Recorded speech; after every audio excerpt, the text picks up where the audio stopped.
que esta academia está, nesse momento, dando início a uma solenidade. É mais que uma solenidade, é uma celebração, senhor secretário, porque nós estamos podendo iniciar um ano de mais de 100 anos desta academia. É uma solenidade especial, é uma celebração, é mais de um século de uma entidade viva, atuante, são 104 anos que vamos comemorar agora em julho. É uma entidade que, nessa trajetória, tem semeado, tem somado, recebendo e irradiando, distribuindo, contribuindo, enfim, vivendo intensamente as suas responsabilidades de promover a leitura, de valorizar o livro e preservar a memória e a história de vultos que ajudaram não só o Estado do Rio, mas o Brasil. Esta casa, secretário, senhor secretário, é, na verdade, um templo da palavra, é uma guardiã da memória, é a casa de amor à cultura e ao cenáculo da história. Aqui nós, nesse prédio, que foi construído especialmente para ser sede da academia, quando foi construído o edifício para ser a biblioteca universitária, o sonho do presidente, naquela época, presidente da província, Feliciano Sodré, que depois Ari Parreiras confirmou, ser a biblioteca universitária, o Arquivo Blum e a biblioteca da então capital do Estado do Rio. Mas nós vamos iniciar nosso encontro, meus amigos, minhas amigas, prestando homenagem a um acadêmico que nos deixou há pouco tempo, o José Bernardo. José Bernardo, eu estou pedindo um momento de silêncio pela memória do maestro José Bernardo. Ele deixou esse livro, foi feito esse livro, ele ia lançar em março do ano passado, mas a pandemia impediu que fosse. Ele continuará vivo, lembrado sempre. A nossa revista, secretário, que acabou de sair, traz uma homenagem ao maestro José Bernardo, que criou a Banda Municipal de Santa Cecília em 1984. Eu queria dizer que nós juntos estamos comemorando os 86 anos de nossa sede própria, que foi em 1994 que foi inaugurado o prédio onde é a sede da academia. É sede própria desde 15 de março de 1935. É interessante, sabe, o secretário Leonardo, é que um presidente da província, isso é muito importante na vida política administrativa, Ari Parreiras cumpriu o que seu antecessor, Feliciano Sodré, tinha determinado. Ele, pela lei 2162, de 5 de novembro de 1927, dava a sede para a academia, que era a capital do Estado, e ele queria valorizar a cultura e colocou na Praça da República, junto do Poder Legislativo, do Poder Judiciário e do Poder Cultural. A academia representava o poder cultural. Na Praça da República, a Justiça, o Poder Legislativo e o Poder Cultural, que a academia assim ele queria. Essa solenidade, secretário, quis homenagear o Dia Internacional da Mulher e também a valorização do nosso idioma, o idioma português. Mas eu tenho muito prazer de ceder a palavra ao secretário Leonardo Giordano. Minhas confradeiras e meus confrades, o secretário, logo assim que foi nomeado, ele teve cuidado, o carinho de solicitar o encontro comigo. Claro que ele queria ter um encontro com a Academia Fluminense de Letras. E nós nos encontramos. E ele queria, naquele instante, mostrar o seu empenho, o seu interesse, a sua vontade de trabalhar de conviver, de não só coexistir um prédio com a secretaria. Ele queria estar junto e queria colaborar, porque ele sabe também que a nossa academia é sede da Federação das Academias de Letras do Estado do Rio, como é também da União Brasileira de Trovadores, aqui de Niterói. Mas, secretário, com muito prazer, e agradecendo a disposição, a presença de Vossa Excelência, eu concedo com muito prazer a palavra para que faça o seu pronunciamento, a sua saudação, o que disser, que desejar dizer para os nossos confrades, confrades, não só para ficar aqui nesse minuto, nesse instante, mas para ficar na história dos 103 anos da Academia, um secretário participando do início do ano acadêmico da nossa gloriosa Academia Fluminense de Letras. Com prazer, dou a palavra ao secretário Leonardo Giordano, agradecendo a presença de todos os acadêmicas e acadêmicos que estão conosco na sala desse instante.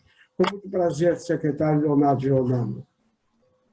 Muito obrigado, queridíssimo Valdenir Bragança. Agradeço muito às acadêmicas e acadêmicos aqui presentes. Para mim é uma alegria imensa portar uma saudação do poder público, da Prefeitura de Niterói e, na verdade, por que não dizer, do povo da cidade de Niterói, a essa importantíssima e mais que centenária instituição. A contribuição vastíssima da Academia Cidade de Niterói. Eu não estou ouvindo, secretário. Vocês não estão me ouvindo, não? Me ouvem? Eu ouço, eu estou ouvindo. Estão ouvindo? Agora eu estou ouvindo. O microfone aqui, tá ligado? Bom, eu comecei agradecendo. Agora é que tá bom. Estou ouvindo, secretário. Vou tentar falar mais alto, aí acho que isso pode ajudar. Tá bom. Agradecendo ao Dr. Valdenir, a cada acadêmica, em especial, pelo mês queridíssimo da luta das mulheres, e a cada acadêmico também, por essa oportunidade, e transportar aqui a saudação que não é minha, mas da cidade de Niterói, tenho certeza do prefeito Paulo Bagueira, mas sobretudo do povo de Niterói, a essa importantíssima e mais que centenária instituição que tanto nos orgulha. A contribuição fundamental da Academia à cidade de Niterói e as artes, a cultura como um todo. História fundamental, marco essencial para a gente poder a cultura no nosso município e em toda a região. Eu queria aqui, nessas breves palavras, agradecer muito por esse convite, por essa oportunidade, render também a minha homenagem ao maestro José Bernardo, que foi fundador da Banda Santa Cecília, dizer a vocês que há planos para que a gente volte a estruturar a Banda Santa Cecília. Eu tenho conversado sobre isso com o prefeito. Eu acho que seria uma homenagem, para além de todo o nosso respeito, de todo o nosso carinho pela trajetória do maestro, seria também uma forma de prestar e honrar as homenagens devidas, que a banda voltasse a brilhar, a ter a sua capacidade de atuar e nos engrandecer a todas e todos, como sempre fez no momento em que estava ativa e se apresentando. Faltam para isso alguns instrumentos e correções salariais muito justas que precisam ser feitas sobre esses assuntos com o prefeito.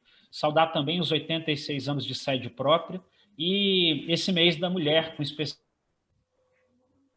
mês de luta das mulheres, que a gente homenageie as mulheres, mas que a gente também lembre que ainda há muito por fazer numa sociedade que garanta as equidades e as justiças devidas, né, com todos os direitos sociais garantidos, o devido espaço reconhecido e, finalmente, igualdade, né, nos direitos sociais, porque a gente ainda vê muita violência contra as mulheres, desigualdade nas remunerações, a gente ainda vê muitas injustiças que precisam ser superadas. E penso que a quantidade de acadêmicas aqui presentes também é ilustrativa da importância da contribuição da mulher no mundo cultural e intelectual. E isso é muito importante que a gente sempre reconheça e reforce. Queria, por fim, querido Valdemir Bragança, dizer que a academia pode contar comigo para qualquer questão, que eu estou à disposição aqui o tempo todo. Eu não vou poder ficar em todo o rito, porque eu estou convocado pelo prefeito para uma reunião. Vocês devem estar acompanhando essa preocupante curva ascendente da Covid-19, que tem sido um flagelo para o povo brasileiro, que tem nos trago tristeza. E eu vou numa reunião porque o Rio de Janeiro tomou medidas sanitárias específicas, que foi no dia de hoje, e a gente vai discutir um pouco sobre o adequado manejo culturais, dado esse novo cenário da doença. Então, a gente vai pensar sobre isso e vai conversar um pouquinho sobre isso. Então, eu vou para o gabinete do prefeito em seguida. Mas eu não podia deixar de passar por aqui, de registrar esse carinho e esse respeito em relação à academia e essa disposição de trabalhar ombro a ombro com vocês para que a gente possa ter os melhores resultados possíveis em benefício da cultura. Eu concluo dizendo que a imagem que nos traz o nosso prefeito, Valdemir Bragança, é uma imagem muito importante que eu, como secretário das Culturas, queria aqui reconhecer. A disposição dos prédios públicos da Praça da República tem esse significado que cala fundo para todas e todos nós, do poder cultural, da importância da cultura como uma marca decisiva do fazer humano. E a nossa cidade ela tem essa marca, tem essa contribuição a dar, e é um momento onde as ciências, as artes precisam ser extremamente para a gente nessa hora de dores, de luto, de dificuldades, as trevas não prevaleçam e que a vida vença a morte, esse momento difícil que a gente está atravessando. Meu máximo respeito, meu máximo carinho à academia, contem comigo, perdão por não poder ficar mais tempo com vocês, mas contem comigo em cada ocasião que vocês me convidarem, porque para mim é uma honra, um aprendizado e um prazer imenso dividir e serrar fileiras ao lado de vocês. Tá? Muito obrigado pela paciência de vocês comigo e contem comigo. Muito obrigado, secretário. Muito obrigado por estar conosco e nós vamos continuar nesse trabalho integrado, nesse intercâmbio, nessa disposição de Vossa Excelência de valorizar as atividades culturais. Está presente também aqui entre nós a presidente do Senac Fluminense de História e Letras, a professora Matilde. Ela preside uma entidade que daqui a 2 anos vai completar seu centenário. É uma entidade muito importante que lida também da história do Estado do Rio de Janeiro. Também entre nós, a presidente e governadora do Elos Internacional da Comunidade do Rio, a presidente do Elos de Niterói, a professora Márcia, e a representante de várias entidades também estão aqui conosco. Mas queria dizer, secretário, que nós também hoje vamos ressaltar a importância do nosso idioma, que é a forma mais concreta de identificar a população brasileira, os brasileiros, através do idioma. Mas muito obrigado pela participação, pela presença, e vamos continuar juntos para ajudar a cada vez mais desenvolver a arte cultural do Estado do Rio de Janeiro. Muito obrigado. Muito obrigado pela presença. Eu tenho o prazer agora de passar a palavra à primeira secretária, a Márcia Maria de Jesus Peçanha, que é a secretária, foi diretora da Faculdade de Educação, foi presidente do Senac, presidente da Academia de Letras, e eu pedi a ela que ela ficasse coordenando esse trabalho. Mas eu queria, minhas confreiras, lembrar uma figura muito querida entre nós, que é a Manita. A Manita escreveu um louvado para a mulher. Eu não sei se vocês tiveram oportunidade, mas eu só vou ler um pedaço. Louvado seja, mulher, nesta hora em que tudo nos irmana, quero louvar, alteando a minha voz, esses expoentes da figura humana que hoje gravitam entre todos nós. O louvado de Manita é uma preciosidade cultural. Mas, com muito prazer, eu peço à acadêmica Márcia Maria de Jesus Peçanha para coordenar os trabalhos daqui por diante. Com muito prazer, Márcia, e muito obrigado pela sua colaboração mais uma vez. Boa tarde, ilustre presidente da Academia Fluminense de Letras, todos os demais acadêmicos, nossos prezados amigos das nossas jornadas acadêmicas da Fluminense de Letras. Então, março, esse mês que chega e que deve trazer para nós alegrias, comemorações, um brinde à vida. E, por isso, nesse mês de março, nós temos a celebração do Dia Internacional da Mulher. Temos a comemoração dos 86 anos de fundação, quer dizer, da nossa sede, não é? Desse espaço maravilhoso. E temos também, vamos aproveitar para comemorar, o nosso idioma português. Já dizia Fernando Pessoa, nossa pátria é a língua portuguesa. Imbuída de todos esses sentimentos de valorização do nosso idioma, dos laços fraternos entre todos os países que falam a língua portuguesa, e que o doutor Valdemir até lidera um movimento para a oficialização da língua portuguesa junto à ONU, esse é um momento muito específico para nós também comemorarmos. Por isso, eu chamo para falar sobre a língua portuguesa e a identidade da língua portuguesa, a acadêmica Eneida Fortuna Barros, que é ocupante da classe de letras, cadeira número 19, patrono Felisberto de Carvalho. E Eneida também organizou, não é, esse livro, As Vidas que Dão Vida à Nossa Casa Centenária. E como todos têm um belo e rico currículo, eu apenas estou apresentando pelo nome, pelo patrono, o que é mais importante, porque o mais importante é a palavra de cada um de vocês. Com a palavra, Eneida Fortuna Barros. Obrigada. Doutor Valdemir de Bragança, nosso ilustre presidente da Academia Fluminense de Letras. E também ao secretário municipal de Cultura, Leonardo Giordani, que esteve aqui presente, teve de se ausentar. Após o conturbado 2020, venho prazerosamente congratular-me com as acadêmicas e os acadêmicos da Academia Fluminense de Letras, dessa solenidade telepresencial de início do ano 2021.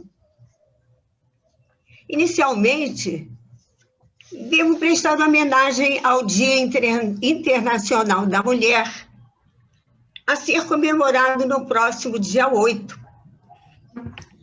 que vem reviver e parabenizar as valorosas mulheres que souberam e sabem conquistar seu espaço público, superando a difícil senda de conceitos e preconceitos vigentes por muito tempo da evolução étnica e social do país, com marcas até hoje. Não posso deixar de falar também nesse dia dedicado à valorização da língua portuguesa para o fortalecimento da identidade nacional, falar sobre a mulher símbolo dessa academia, que é minha mãe, que sempre se destacou no magistério pelo ensino de português. Graças ao seu amor à língua, que defendia em todos os momentos, inclusive quando representante do Estado do Rio de Janeiro, no Simpósio de Língua e Literatura Portuguesa, realizado na Universidade de Coimbra, Portugal, 1967, em que demonstrou todo o seu grande conhecimento e dedicação ao ensino da língua. Ela até é chamada de a nossa Carolina de Michaelis, lembrando a filóloga portuguesa. Pelos professores com que convivia nos colégios de Niterói, da antiga Faculdade Fluminense de Filosofia, e depois na UF, onde trabalhou. A língua portuguesa tem sofrido alterações, como é natural, principalmente hoje, dada a globalização. E o vocabulário até se enriqueceu, com palavras usadas como relevância cultural. Mas a crise geral lhe atinge tudo e todos. Ninguém mais quer aceitar normas e regras da língua. Isso já vem de muito tempo. E ainda os que, com furor, a expressão é essa mesma, com furor, porque são muito radicais, aqueles que desejam se escreva como se fala. O projeto de texto do Acordo Ortográfico da Língua Portuguesa se fez um passo importante para a defesa da unidade essencial portuguesa e para o seu prestígio internacional. Isso está muito claro lá. Acontece que esses dialetos e línguas nativas concorrem com a hegemonia lusa. Cabo Verde, por exemplo, país insular, tem o português como língua oficial. Mas a língua do povo é o dialeto crioulo, reivindicado para a sua adoção como segunda língua oficial. Em Moçambique, segundo a Unesco, apenas 17% das pessoas falam a língua oficial, o português. O país tenta quebrar barreiras linguísticas com o crescimento das línguas nativas, após oferta em escolas. Quer dizer, vão passar a ler e a escrever na língua nativa. Como é que vai ficar o português? Aliás, o português moçambicano muito se aproxima do falar dos brasileiros. Basta conferir nos noticiários da TV de lá. No Timor-Leste, país asiático, a língua Tetum foi lançada como co-oficial. Bom, importa, na verdade, a meu ver, maior união entre as comunidades lusófonas, suas instituições e seus órgãos competentes, em prol da defesa, da união, da difusão, do aprofundamento do ensino da língua, para a necessária integração internacional do português. Felizmente, algumas reações de brasileiros fogem do descaso e procuram impedir a desestruturação da língua. É o que estamos fazendo aqui, tentando, né, doutor Valdenir? patrimônio do povo.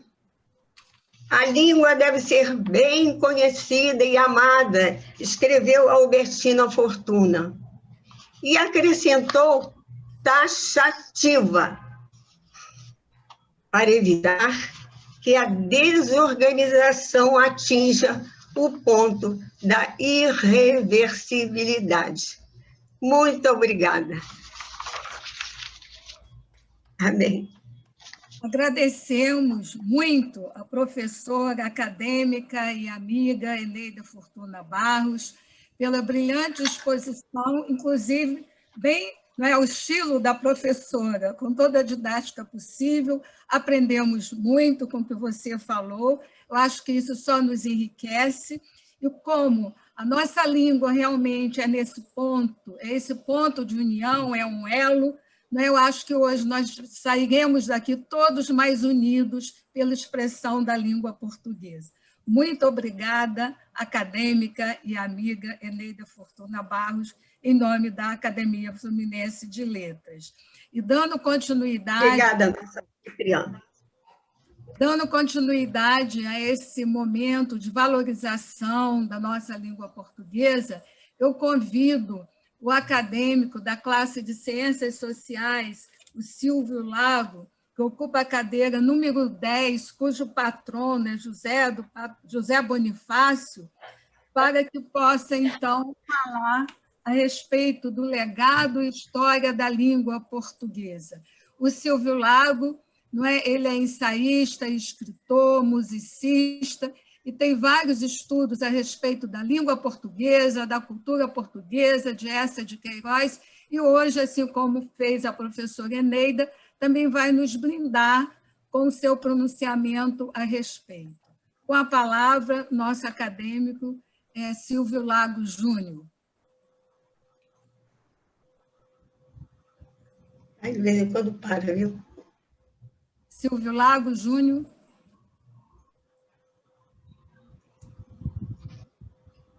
Alô, Silvio Lago Júnior.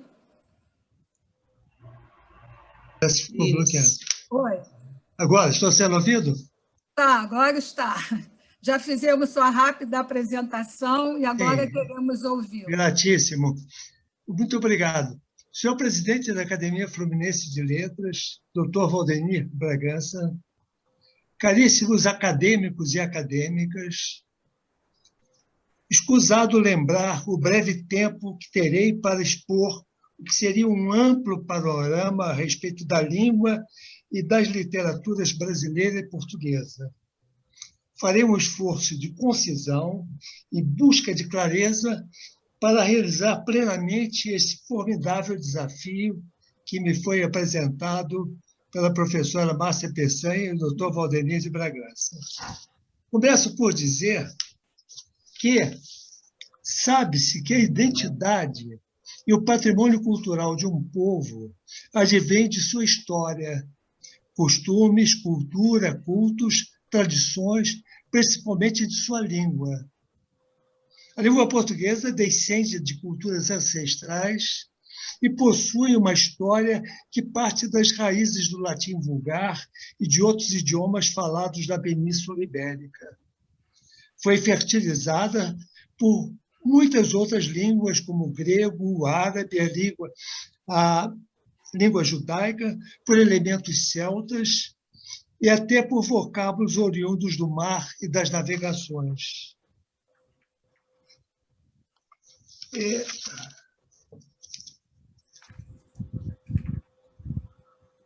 José Saramago teve como ponto pacífico que não há uma língua portuguesa, há línguas portuguesas.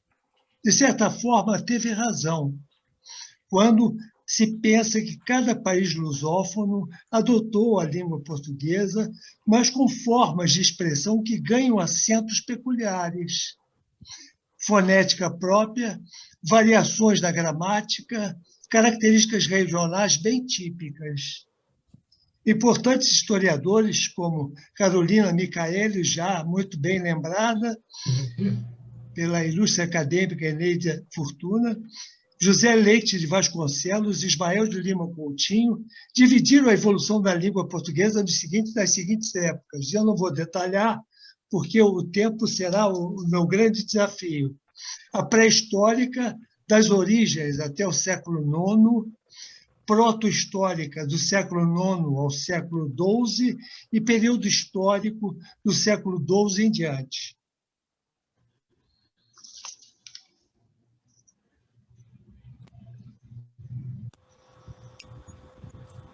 Por outro lado, João de Barros considerava que alguns motivos determinaram o valor da língua portuguesa, que iria surgindo. A riqueza vocabular, a identidade com a língua latina, a sonoridade agradável, caráter abstrato e a possibilidade de enriquecimento do vocabulário por meio de adoções e adaptações. Na segunda metade do século XVI ao século XVII, ocorreram grandes transformações da língua, pelo enriquecimento lexical, a disciplina das estruturas e o surgimento das primeiras gramáticas, como a de Duarte Nunes de Leão, João de Barros e Fernão de Oliveira.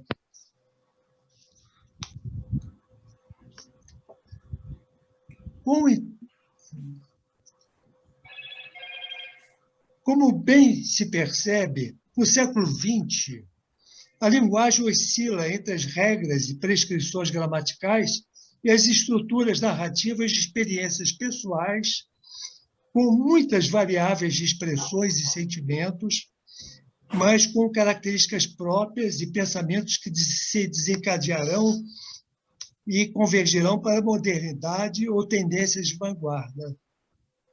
Foi o século que teve a língua portuguesa enriquecida por artistas excepcionais em todos os gêneros literários. O romance, a poesia, a prosa ensaística e outros. Em todos os continentes onde se fala e escreve o português, manifestaram-se autores dotados de invenção, linguagem,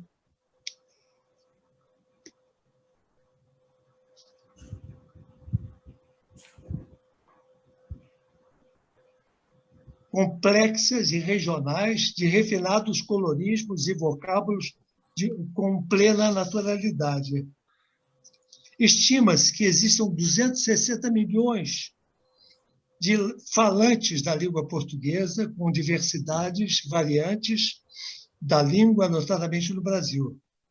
No caso brasileiro, um dos grandes méritos políticos da colonização portuguesa foi o de garantir uma só língua em um território extenso. O mundo lusófono tem sido rico e de grande dimensão, e inclui-se unidos no mesmo idioma Guiné-Bissau, Angola, Cabo Verde, Brasil, Moçambique, Timor-Leste, São Tomé, Príncipe, Guiné Equatorial. A conclusão inescapável é que importante se deve determinar até que ponto o português europeu e o brasileiro, quanto à língua falada, guardadas as diferenças importantes do ponto de vista fonético e estrutural, guardam similitudes e diferenças. E será sempre uma língua de prazeres difíceis e exigentes. Passo agora, rapidamente, a expor alguns dos legados da literatura portuguesa, enfim, com as exigências e os imperativos do tempo. Repito, Os Lusíadas, de Luís de Camões, como já se escreveu, é o português de ontem, de hoje, de amanhã, de sempre, um canto que se renova ao longo dos tempos. Camões foi não só o autor do mais perfeito épico que se conheceu em língua portuguesa, como também o criador dos mais belos e inspirados sonetos da língua portuguesa, tendo como tema o amor. Passo para uma das figuras seminais da língua portuguesa e da literatura, o luso-brasileiro Padre Antônio Vieira. Seguramente o maior personagem da literatura luso-brasileira do século XVII.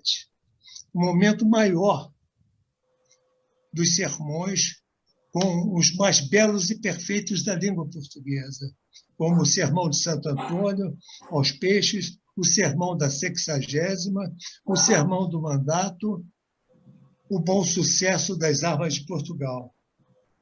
Por outros termos, Padre Manuel Bernardes foi outro clássico da língua, um perfeito representante da prosa barroca, interessado na vida espiritual e no seu aperfeiçoamento. O estilo de Bernardes é feito de pureza e vernaculidade e sem a exuberância de Vieira. Dando um salto para o Antônio Feliciano de Castilho, diria que foi um clássico no âmbito do romantismo que surgia, assimilando e condensando aspectos formais da expressão do romantismo, mantendo a pureza da língua, todavia, o culto da forma, e na poesia escreveu poemas de índole amorosa e melancólica.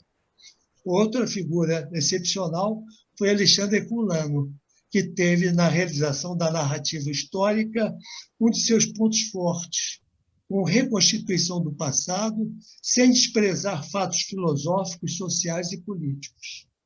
Nos seus escritos históricos, conferiu elevada qualidade literária, com prosa refinada, artística e castiça, e as mesmas narrativas que o escritor no seu talento para a literatura. Outro capítulo extraordinário do melhor legado da língua e da literatura portuguesa foi Camilo Castelo Branco. O vocabulário de Camilo é copioso, exaltado, dotado de variedade sintática e de riqueza vocabular, com vasto repertório de palavras, reproduzindo o falar do povo e também do erudito, possuindo como poucos. Particularmente notável em sua obra é o ritmo da frase, o gosto da forma castiça e a surpreendente variedade de tipos e humanidades. Já essa de Queiroz foi um marco decisivo na renovação do gênero literário em Portugal. Grande estilista, logrou uma linguagem precisa, dúctil, clara, musical, despojada de eloquência, com belos ritmos e efeitos cromáticos. Rompeu barreiras das convenções da época, introduzindo um estilo extremamente ágil e inovador, com tipos inesquecíveis, conhecidos de todos nós, alguns de irremediável mediocridade. Fernando Pessoa, na poesia, passou a condição de um dos maiores poetas do século XX e da própria língua portuguesa, com heterônimos de tendências diversificadas, muitas vezes antagônicas, e que propiciarão ao poeta realizar sobre sua produção, do ponto de vista de sua lírica, filosófica e estética. Foi, para muitos críticos, o único poeta português que pode ser comparado a Camões. Nesse momento, celebro uma das grandes poetisas que Portugal teve no século XX, Sofia de Mello Breyner Andresen. Foi outra extraordinária figura da poesia portuguesa do século XX. Com lirismo delicado, acentos inesperados das lembranças visuais e uma criação que reflete de modo eficiente a musicalidade e notáveis sugestões pictóricas, com o apreço pela palavra e uma dicção que concilia o mistério e a imagem objetiva. José Saramago representou um dos momentos fundamentais da literatura portuguesa no século XX.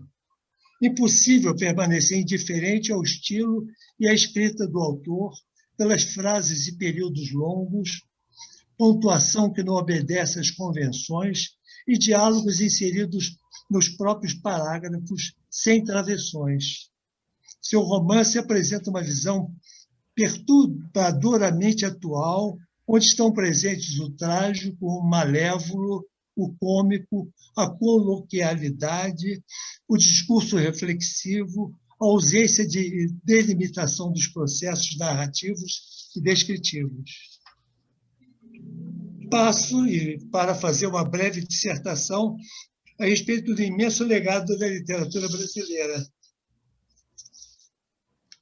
Machado de Assis, seria inevitável começar por ele, ou por Padre Antônio Vieira, se considerássemos só, preferentemente como um literato, um escritor brasileiro, foi um escritor que saiu da obscuridade, da origem humilde e, ajudado por talentos excepcionais, logrou criar uma obra única, brasileira e, ao mesmo tempo, universal.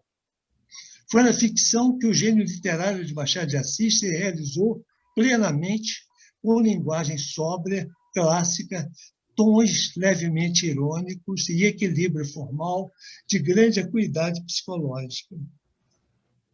Lamentavelmente, fico por aqui com Machado.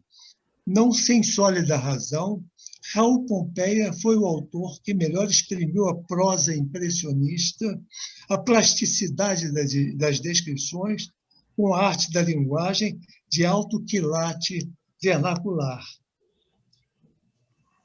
Como gosto de repetir, com larga predominância, foi o artista mestre da adjetivação, das imagens cromáticas, quase que saídas de uma pintura, também da caricatura do imortal diretor do colégio, o inesquecível Aristarco, e autor de relatos com poesia e expressividade da linguagem.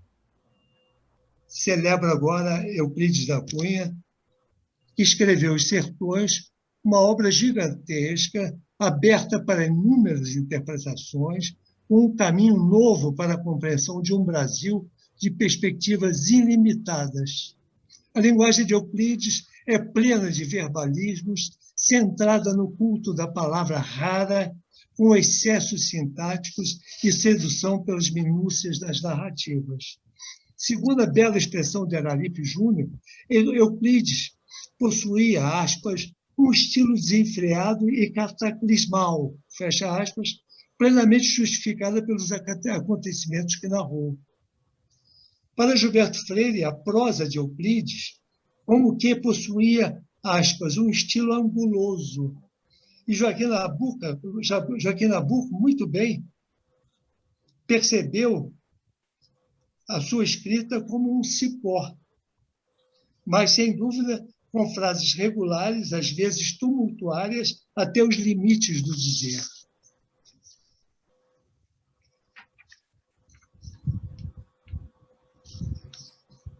João Guimarães Rosa foi o escritor que realizou... Estão me ouvindo bem?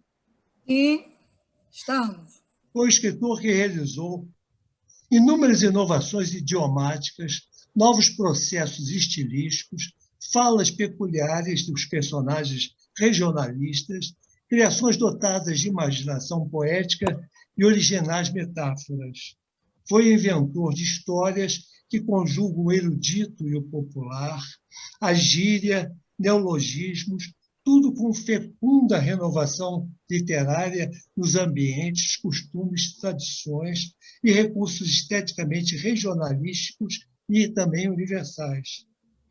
De assinalável valor e importância à ambientação, o habitat, o sertão de Minas, as veredas e povoados das invenções literárias de Guimarães Rosa. Falo rapidamente sobre Manuel Bandeira, que foi um dos renovadores de grande predominância da poesia brasileira, com expressões inconfundíveis do Nordeste, além de um lirismo de caráter intimista, leve ou trágico, evocativo e de uma requintada fatura.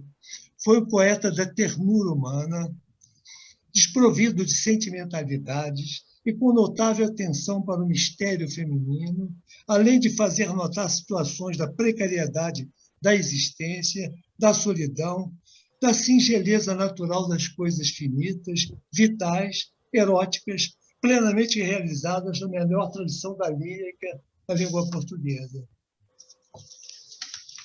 Lamentavelmente, vou pular Jorge de Lima, Carlos Drummond de Andrade, em nome do respeito ao tempo. Cronista e ensaísta, sobretudo, foi um poeta excepcional. Criou poesias repassadas de desencantos, angústias da condição moderna, inexorabilidades e sem concessões ao sentimentalismo, às ênfases e veemências, com voz poética de precisão da linguagem, com referência a Itabira e Minas Gerais, e por um complexo de circunstâncias.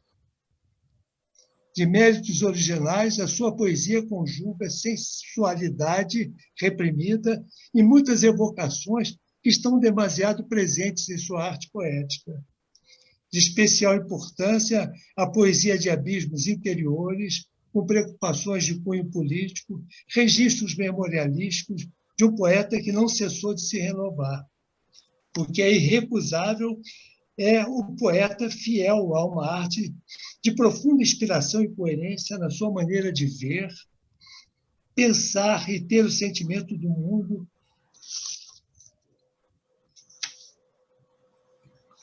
Como Cecília Meirelles, prestando maior homenagem a ela. João Cabral de Melo Neto será o último personagem por mim focalizado.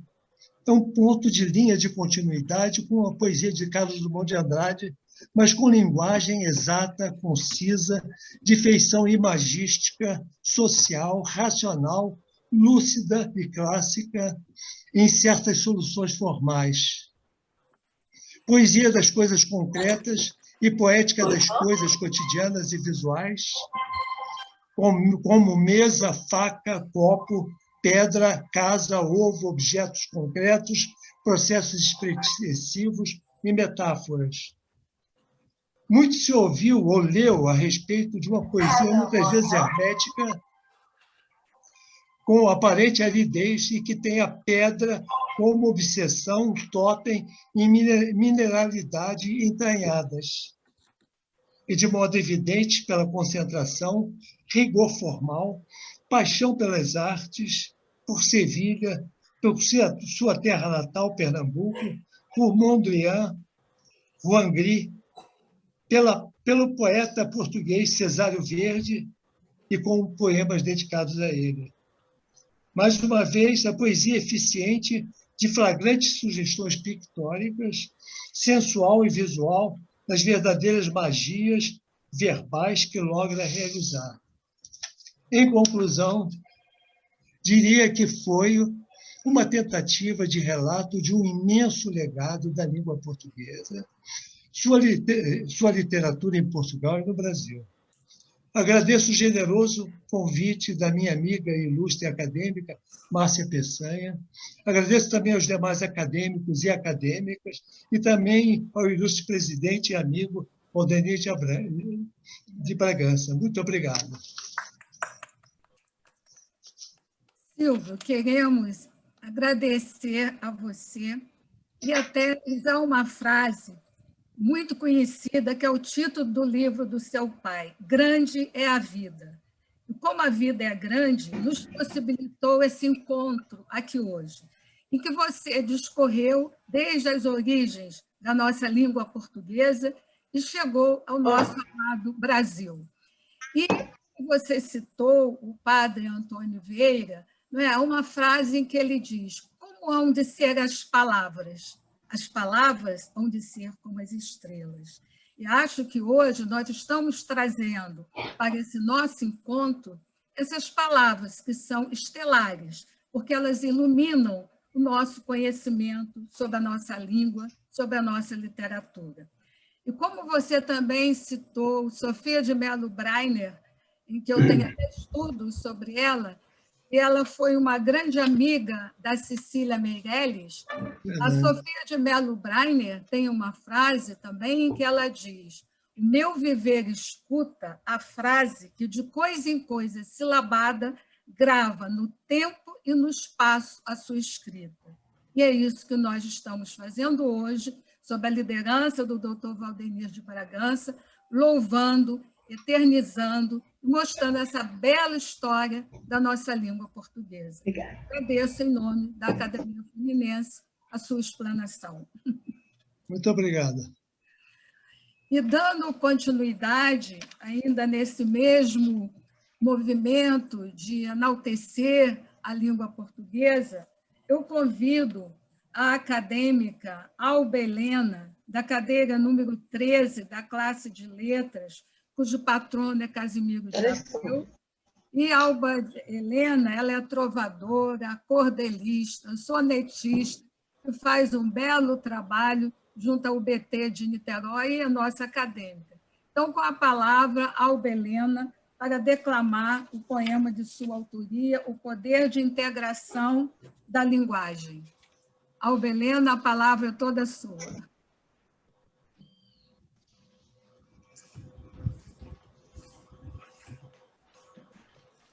Está sem som. Alba Helena.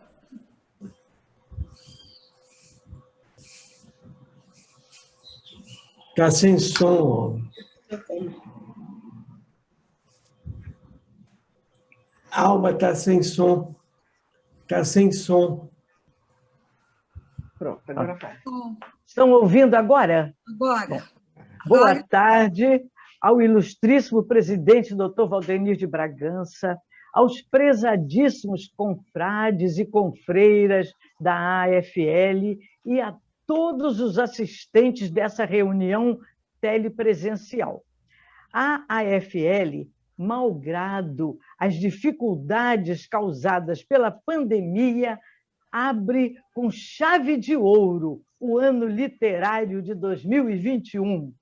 Parabéns a todos os que já se apresentaram pela brilhante participação e aos que farão o encerramento artístico. Com antecedência, eu dou o meu abraço, porque sei que o encerrarão com o mesmo brilho como a reunião foi iniciada. A seguir, apresentarei o meu poema sobre essa mesma temática, o poder de integração da linguagem. Mostra ao Brasil que a língua portuguesa teve o dom de gerar a integração.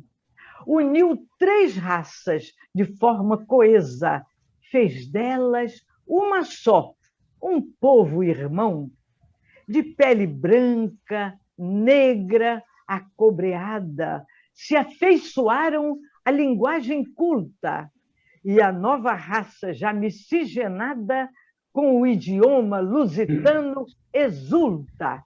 E Portugal nos deu esse presente, vocabulário tão sentimental, cuja sonoridade a gente sente no coração de forma especial. Amor, família, paz, sonho, amizade, palavras que nos dão tanto prazer. E existe uma, só nossa, é a saudade, que os poetas não cansam de dizer. Por isso, cantarei na minha voz os parabéns do povo brasileiro ao berço do meu pai e meus avós, por tradição das letras, o celeiro. Muito obrigada. Parabéns, Ana, parabéns. Obrigada, Valdenir. Muito bem, muito bem. Agradecemos Muito bem. suas palavras. Além do conteúdo, a forma de expor, né? Não dá. E até, como Obrigada, dizia Valdenir. Cecília Meirelles, ai palavras, que estranha potência vossa. E você soube trazer a potência dessas palavras na sua declamação. E dando continuidade, né, nós teremos um momento agora musical com a presença da nossa acadêmica Neide Barros Rego, da classe de Belas Artes, cadeira número 11, patrono Maria Sabina, que vai nos brindar cantando a Ave Maria.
gente. Obrigada, adorei.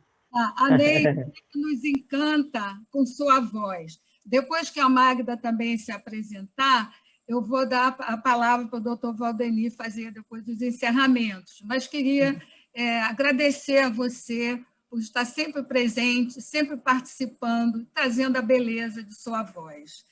E dando continuidade a esse momento... E a Terezinha, de Maria Carvalho Pinto, que me acompanhou, que também é da classe de Belas Artes. Agradecemos aí. E agora, então, foi um momento lindo. Muito obrigado.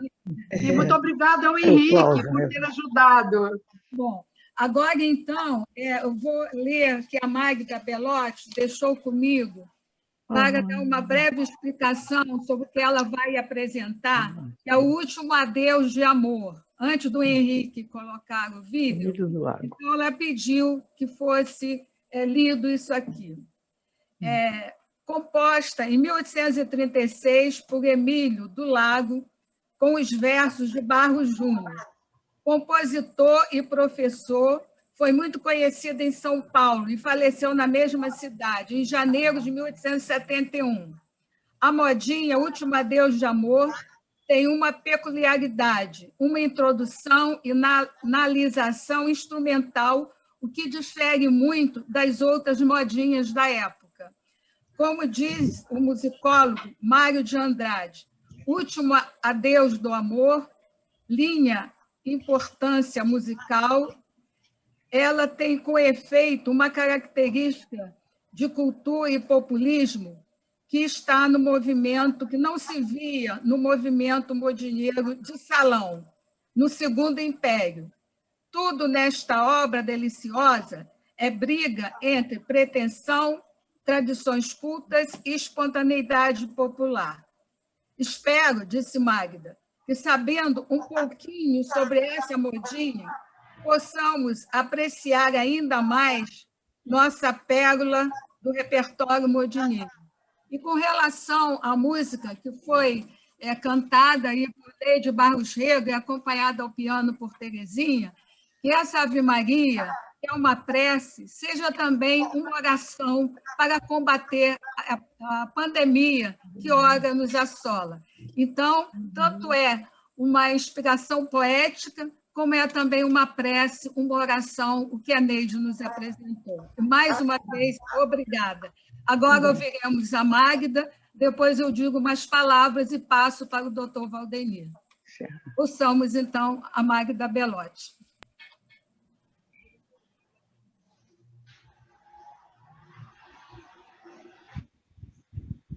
Oi, as pessoas estão entrando para falar, você viu? Se deixar.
Acho que a nossa academia hoje cada vez mais brilha, né? Com todas essas estrelas, com todas essas vozes, por isso que eu falei, como hão de ser as estrelas, como hão de ser as palavras, como as estrelas. E eu queria também falar da importância da nossa língua portuguesa, que, como foi mostrado aqui hoje, desde as suas raízes, e depois essa raiz que é a matriz, que é o leito principal, mas que tem também seus afluentes, e como árvore tem suas ramagens. Por isso, no próprio Brasil, a nossa língua portuguesa tem suas diferentes linguagens regionais, mas todos convergem para essa língua-mãe, né, que é a mistura do indígena, do africano, de todas as outras contribuições que tornaram nossa língua tão diversa, tão rica. E tudo isso, eu acho, é muito importante de ser lembrado aqui hoje, nesse momento festivo, e até por sugestão do nosso ilustre presidente, doutor Valdenir de Bragança. E antes de passar a palavra para ele, também agradecer, falar do meu contentamento de participar dessa sessão, como muito bem dizia, não é, o Fernando Pessoa, o homem sonha e Deus quer, a obra nasce. E assim nasceu nossa revista, que hoje também, nessa semana, foi lançada, né, a revista no seu quarto número. Então, março é para nós não um mês de tristeza, não um mês de pensar em pandemia, mas é um mês de pensar na esperança, de pensar na alegria de viver e de pensar, sobretudo, que nós temos uma sede, né, que está completando 86 anos, comemorar o Dia Internacional da Mulher e comemorar a nossa amizade e esse momento de fraternização que nos une pela língua portuguesa, que é a nossa identidade e que é a nossa origem. Então, quero agradecer a todos vocês e passar a palavra para o nosso ilustre presidente, que foi o propulsor, né? Que foi o líder desse movimento. Muito obrigada. Muito bem. A palavra, o estimado presidente. Muito obrigado, Márcia. Muito obrigado. Você, pouco resta a falar, né? Eu quero agradecer a Eneida, a acadêmica emérita Eneida, pela forma com que ela disse, em poucas palavras, o universo em torno da mulher, começando com a nossa pioneira, a acadêmica Albertina Fortuna, que deixou as marcas definitivas da passagem dela na vida literária, na vida cultural, na vida da academia. Eu quero agradecer também ao acadêmico Silvio Lago, e quando eu vejo ele falando, quando eu vejo falando, eu me lembro do pai dele, meu querido amigo, queridíssimo amigo Silvio Lago, que também eu guardo com muito carinho a lembrança dele. O Silvio Lago Júnior continua a desenvolver o esplendor da inteligência, o vigor intelectual, a capacidade de penetrar no estudo da língua portuguesa, a sua produção literária, o vigor literário, cultural, intelectual. A produção dele, acabo de receber 3 livros dele, fantástico. Alguém que fala como maestro, sem nunca ter estudado música, ensina a ser maestro só pela beleza, riqueza da inteligência. Obrigado, Silvio Lago. Obrigado, acadêmico. Obrigado pelo livro. Obrigado por tudo que você é e ainda vai produzir em favor do nosso idioma. Eu quero agradecer também, claro, a Alma Helena, que vai ser agora a autora, a patrocinadora de um prêmio no concurso de trovas com tema rosa. Eu quero dizer que acredito que a música encerrando, né, a música João dos Anjos, encerrando com a Neide, encerrando com a Magna Belotti, com a música Eterna Música, Celestial Música. Eu creio que nós comemoramos, né, Márcia, com as suas palavras, com tudo que foi ouvido e apresentado aqui, nós comemoramos condignamente o Dia Internacional da Mulher. E continuaremos comemorando, porque todo dia nós temos motivos de comemorar a presença da mulher. Sem dúvida alguma, nós temos de aplaudir quem constrói a vida pela senda do amor. É impossível imaginar amor sem a presença da mulher na humanidade. Ela é essa mulher que muito significa para a continuação da humanidade, né? É ela, a mulher, é ela mesma, que traz a luz da paz, essa luz do amor que ela contém e irradia.